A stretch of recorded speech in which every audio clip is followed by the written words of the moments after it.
Zipper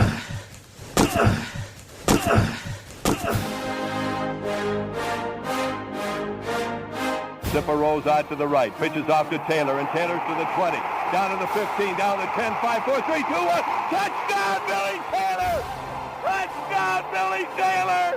Billy Taylor scored a touchdown from 21 yards out. The crowd goes berserk. It was November 22nd, 1969. That they came to Barry, Michigan, all dressed in maize and blue. The words were said, the prayers were read, and everybody cried. But when they closed the coffin, there was someone else inside. Oh, they came to Barry, Michigan, but Michigan wasn't dead. And when the game was over, it was someone else instead. 11 Michigan Wolverines put on the gloves of gray, and as the organ played the victors, they laid Woody Hayes away. Under center is Wangler at the 45. He goes back. He's looking for a receiver. He throws downfield to Carter.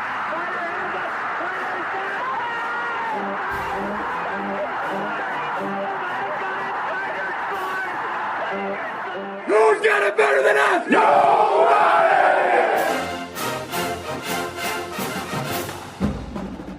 Welcome to the Michigan Man Podcast on Wolverine Sports Radio, a member of the V-Sporto Network, and in partnership with SB Nation's Maize and Brew, for Wolverine fans from coast to coast. Go Blue, and welcome to the Visitors Edition for the National Championship game on Monday night. I'm your host, Mike Fitzpatrick.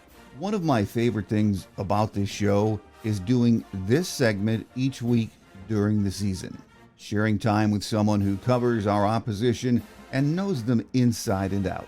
This week, we will be joined by Elise Woodward. Now, many of you probably know her from ESPN, where she does play-by-play for women's hoops on national games. She does the same for the Pac-12 network. She is also the sideline reporter on the Washington Huskies radio network. So her insights into this team and the players are up close and personal. I'm sure you'll enjoy hearing from her in just a minute. Before we chat with Elise, let's start as we always do with my view from Section 17, the final one of the season. As we record the show on Friday afternoon, both teams are arriving in Houston. They will have a whirlwind 2+ days before they play on Monday evening. There is still prep work to be done by both teams. Final touches to the game plans, getting rest, and getting mentally and physically ready for the biggest moment in their young lives. It is also a huge moment in our lives as Michigan fans. Perspective on what this season and this game means is probably rooted in your age. If you're a young fan, this is what you expected when Jim was hired. If you're middle-aged, you've lived through the post-Lloyd Carr era and wondered if we would ever get back to competing for Big Ten championships or beating Ohio State. If you're an old-timer, you lived through the glory years of Bo and Lloyd, then experienced the almost 2 decades of frustration that you thought could never happen with Michigan football. What we all have in common is we never wavered. We knew the program would eventually come back. We just didn't know when. Then came Jim Harbaugh. Many of us thought the results would be instant, and they were not. In 2020, even many of the diehards in the fan base, and you know who you are, were ready to cut ties with Jim and admit it just wasn't working. Then came 2021, and you know the rest of the story. It's been a glorious 3 years of football. The other stuff happening off the field, that will take care of itself in the coming months and years. Let's pack it away for now. On Monday evening, we will be in a position to win a national championship. This is the day we've all waited for. So take it all in on Monday evening and enjoy the moment. As Jim says, no man knows the future. But in the present, on Monday, we know what we're playing for. I'm sure Jim will tell his team the same thing Bob Ufer told the 1981 Rose Bowl champions just days prior to that game. Fellas, I ask you from this point on, think victory, beat Washington. You've got 60 minutes of football and a lifetime to remember it. And believe me, you will remember it.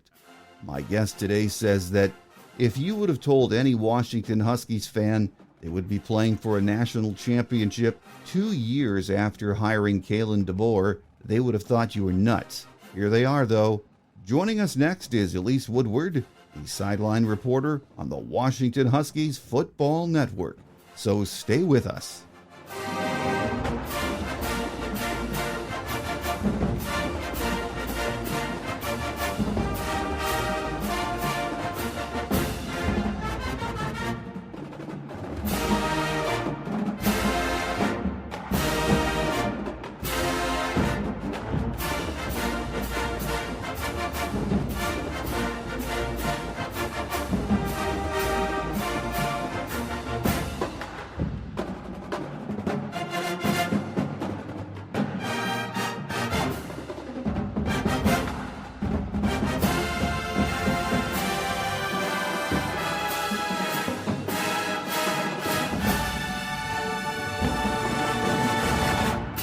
Joining us today to talk about that big national championship game on Monday night is Elise Woodward, who's the radio sideline reporter on the Washington Huskies Football Network. Elise, Happy New Year and welcome to the show. I'm glad to be here. It's been a really, really exciting weekend season for sure. Oh, yes. Very exciting for everyone involved. And I know besides being the sideline reporter for the Huskies, you are also a proud alum, a former captain on the basketball team. So this has to be in so many ways a very special event for you. Yeah, it most certainly is. I remember on my recruiting trip, I played basketball, like you said, and I got to meet Don James after they'd won the national championship back in '91. And I was thrilled, and it's a memory that I'll never forget because I was a huge football fan growing up. My brother played football at Oregon, and I grew up in Oregon and went up north to Seattle, and I haven't left. And I mean, the proud tradition of Washington football, it's really exciting for this program to get back under Kalen DeBoer in just year two. Well, I noticed on Twitter you mentioned how sweet it was to be on the sidelines watching Michael Penix dissect the Texas secondary on Monday night. And once again, he was scary good, wasn't he? He was absolutely. And, you know, he is a guy that is so accurate and so smart. And Ryan Grubb and Kalen DeBoer have an offensive system that fits Michael Penix perfectly. Their offensive line has been stellar all season long. And, I mean, as good as Michael Penix was, and he's brilliant, in my opinion, and I've seen a lot of them, he's the best quarterback in Husky history. And, you know, that's including a guy like Warren Moon, who's an NFL Hall of Famer. And I saw Warren Moon on the sidelines earlier this season, and he goes, oh yeah, he can spin it as well or better than I can, which is saying something because Warren Moon had an absolute gun. So it's just really exciting to see this offense and the way that they can move the football and the weapons that they have all over the place. As Big Ten fans, we're no stranger to Michael from his time at Indiana, and unfortunately he had a lot of injuries in those years he was at IU, but you could see the talent there. But in just 2 short years, it's been amazing to me. What he's done at UW is just absolutely astounding, isn't it? Yeah, and it is interesting when you go back at his time at Indiana. When he was healthy, I mean, he beat Michigan. He beat Michigan State. You know, he had some big wins when he was healthy. And you just feel for a guy that, 2 ACL tears, an AC joint sprain, and another season-ending injury.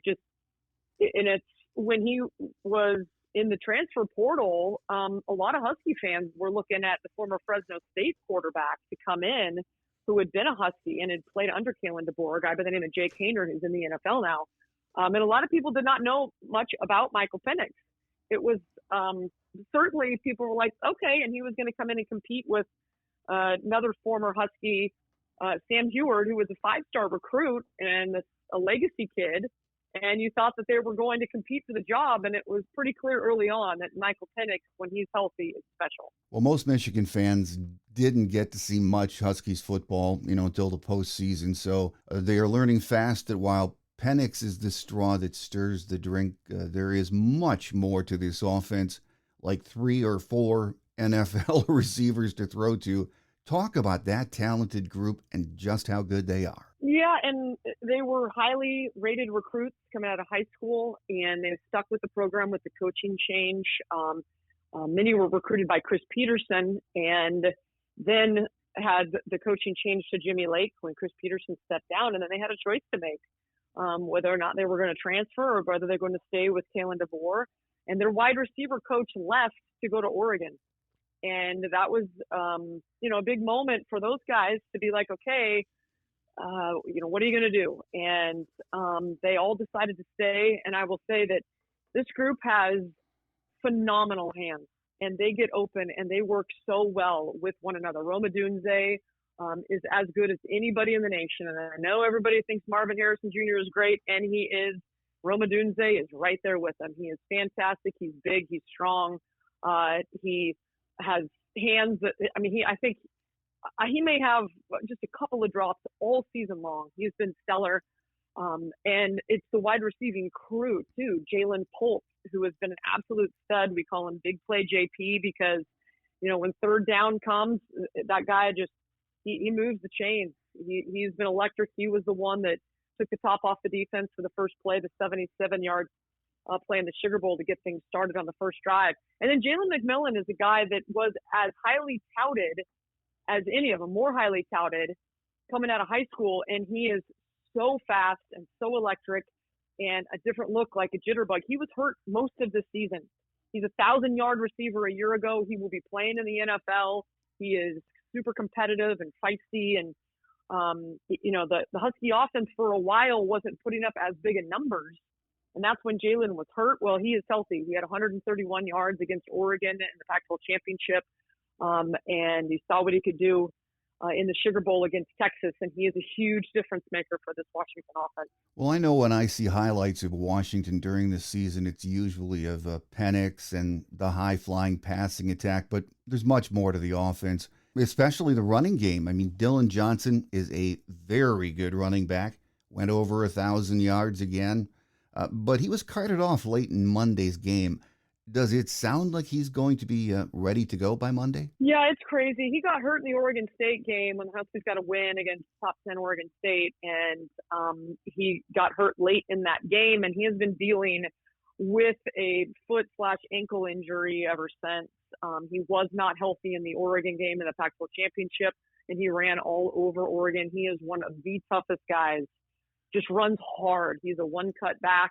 He's going to get you 4 or 5 yards. He's just tough as nails. And that's why, I think Husky fans collectively, when he was unable to get off the field with 50 seconds to go, and by the way, that rule needs to be changed in college football. That was just absolutely ridiculous that they couldn't wind the clock once the ball was set with an injury for the offense. Like, why does that rule even exist? I have no idea, but the fact that he couldn't get off the field and it almost cost the Huskies a chance to go to the national championship, it would have just been sickening for a guy that has been as tough and as physical and has been so consistent. He was 250 plus yards at USC, and as I said in the Pac-12 championship game, he was the key. Hopefully he's going to be okay. The early indicators are that he was wearing a walking boot, but that he should be able to play.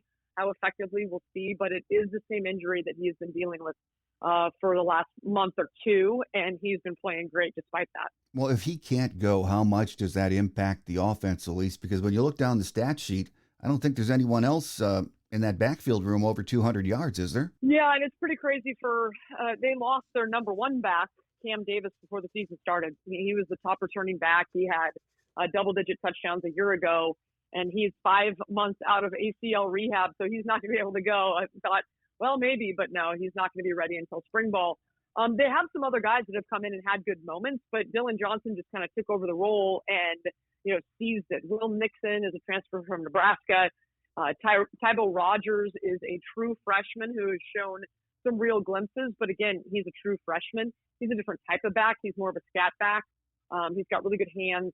He's just not that power back like Dylan Johnson is, but he has proven when he's played that he's definitely got some talent. So if Dylan Johnson was unable to go, it's just going to put more pressure on that Husky passing game. Well, I'm guessing Michael Penix, the receivers and the running backs, if you ask them, would say the reason this offense really goes is because of that O-line.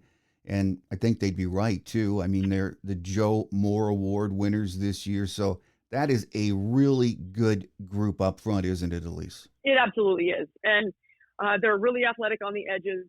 They have a true freshman center who's undersized, but is so smart and knows leverage and is very fast. And despite being only about 280 pounds, he has been one of the best linemen on the West Coast. But the two tackles will be playing at the next level. Troy Fautanu, number 55. You don't see a lot of offensive linemen that wear their jersey as a half shirt. That's usually a wide receiver or like a DB thing to do, but he does, and he's so athletic. He has excellent feet. The right tackle is actually the blind side tackle since Penix is a lefty, and he's Roger Rosengarten. He has had an outstanding season as well. Then collectively, this team does so many motions, and they have so much movement at the line of scrimmage before, they get set and ready to go. And these linemen, we saw Troy Fautanu, the left tackle, go in motion and set the edge on the right for the touchdown. I think it was the second rushing touchdown for Dylan Johnson against Texas. And, it's really fun to see how this offense is creative, and yet for the most part, they have avoided the false start penalties despite all that motion. There's a reason why this group was named the best offensive line in football. Well, Elise, I'm an old guy, so I go back to the Don James era of Washington football. You mentioned him. Yeah. I remember when he was on staff in Michigan, on Bo Schembechler's staff, and you were mentioning Warren Moon. He's the same age as I am.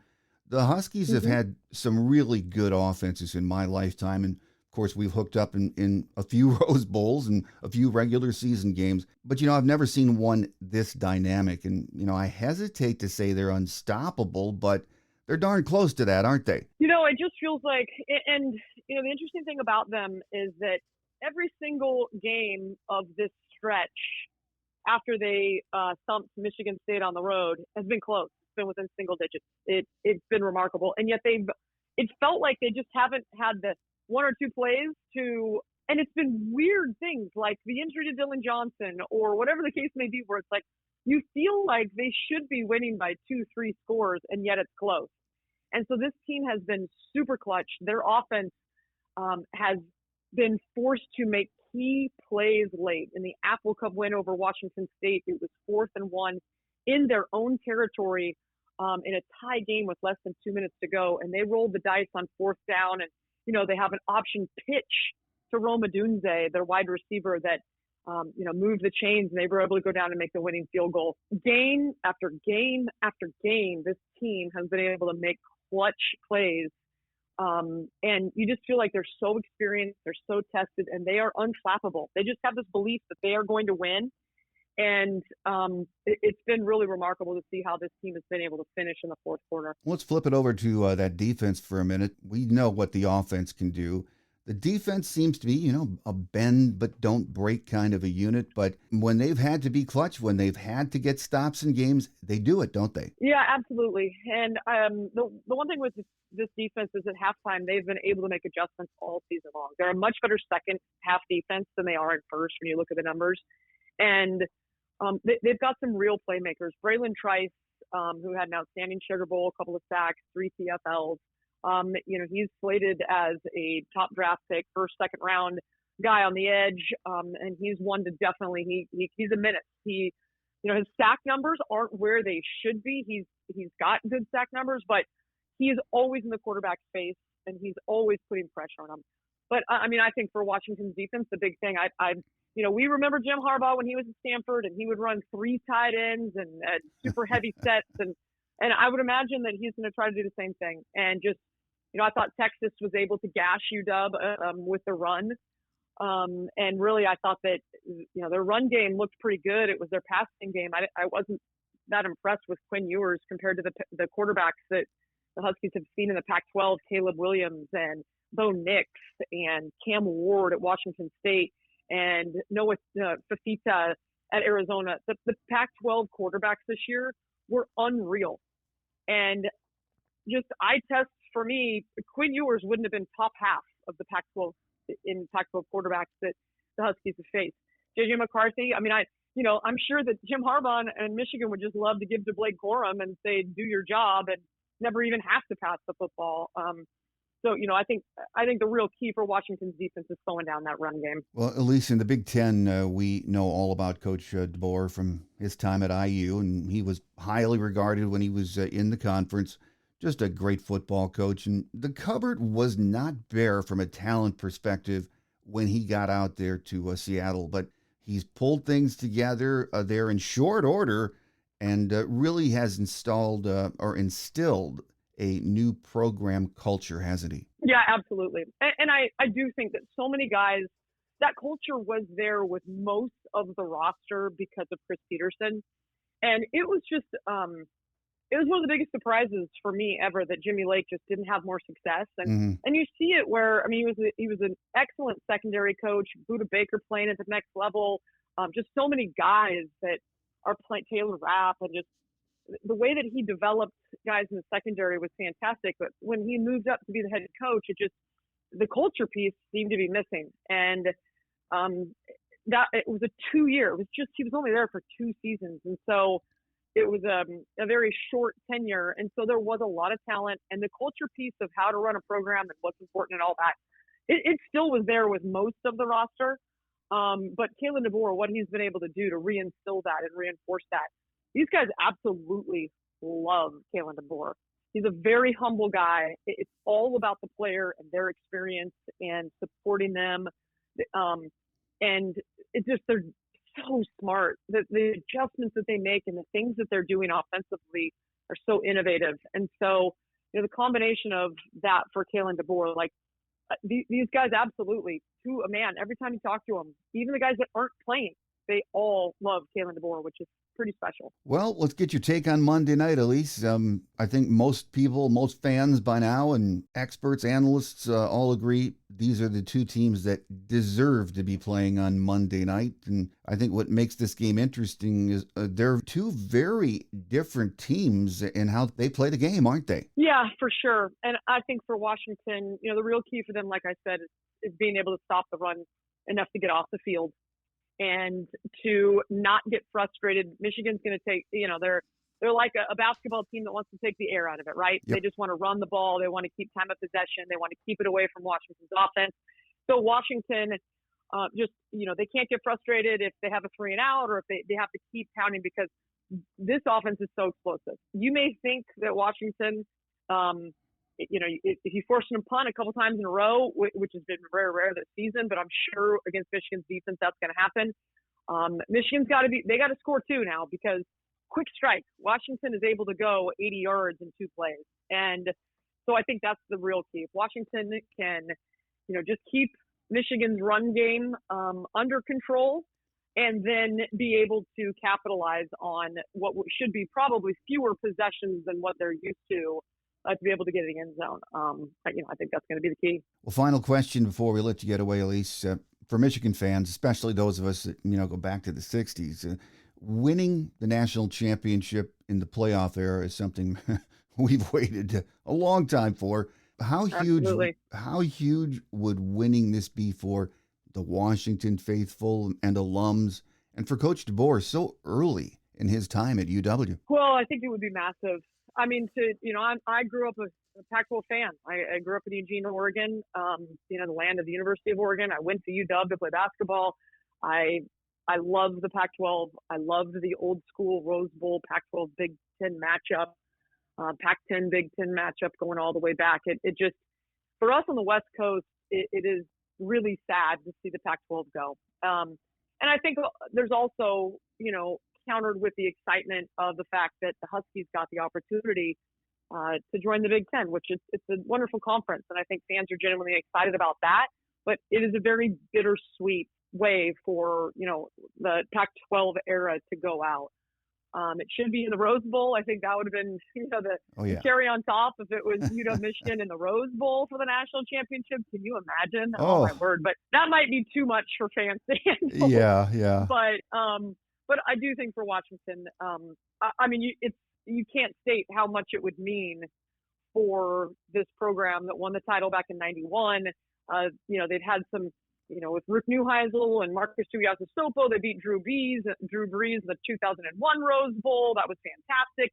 They went to 3 New York Six Rose Bowls with Chris Peterson. Were unable to win any of them, though.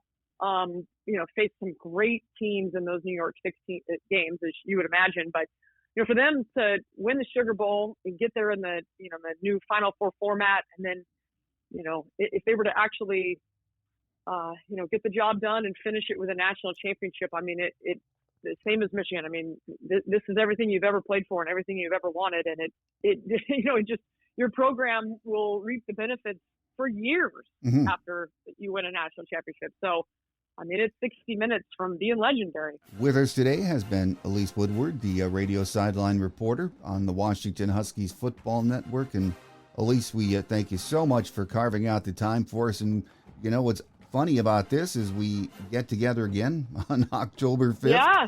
I know, it's so crazy. in the new Big Ten. So it's not going to be that long before maybe we get a chance to talk again. But Happy New Year. It's been great having you on the show.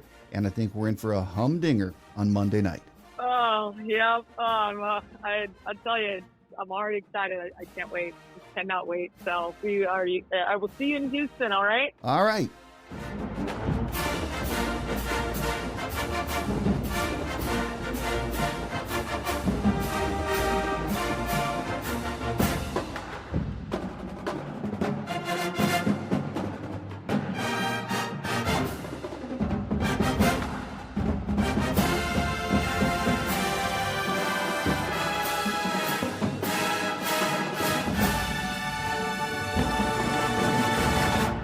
On Quick Hits today, we arrived in Houston today, Friday, as we're recording, and we'll have a busy few days getting ready for Monday. There haven't been any injury updates from Jim this week, and as far as we know, there is nothing significant to worry about. Here are a few game day notes of interest. We have played Washington 13 times, winning 8 of those games. The first meeting was in Ann Arbor on September 25th of 1954, a 55-0 Michigan win. The last meeting was on September 11th of 2021, also in Ann Arbor. It was a night game with a crowd that was rocking, and we won in impressive fashion 31-10. After Monday's game, Washington will be a member of the Big Ten. Oddly enough, we will turn around and play them again this year in conference play on October 5th out in Seattle. So here we are. This season has been a wild ride. We know all about the off-field stuff. Let's pack that away for the future to decide. Monday will be about Team 144 and reaching their stated goal, winning a national championship. Will it happen? I hope so. I'm a nervous wreck already. So whatever happens, thank you boys for taking us along on the ride this season. We have waited a lifetime for this moment, and it's almost here. Let's enjoy. That will do it for now. I will be right back here next week to recap Monday's game, and I hope we're talking about a glorious win and what it feels like to be national champions again. So have a great Wolverine weekend, everyone. Think victory beat Washington. Until we meet again, take care, and as always, go blue. Thanks for joining us today on The Michigan Man, here on Wolverine Sports Radio, a member of the V Sporto Network, and in partnership with SB Nation's Maize and Brew. Our listener lines are open 24/7 for your calls at 313-263-4842. That's 313-263-4842. Or email us at themichiganmanpodcast@yahoo.com. That's themichiganmanpodcast@yahoo.com. The Michigan Man Podcast is produced at the studios of Robin Lynn Productions, Allen Park, Michigan, and is not affiliated with the University of Michigan. Go Blue!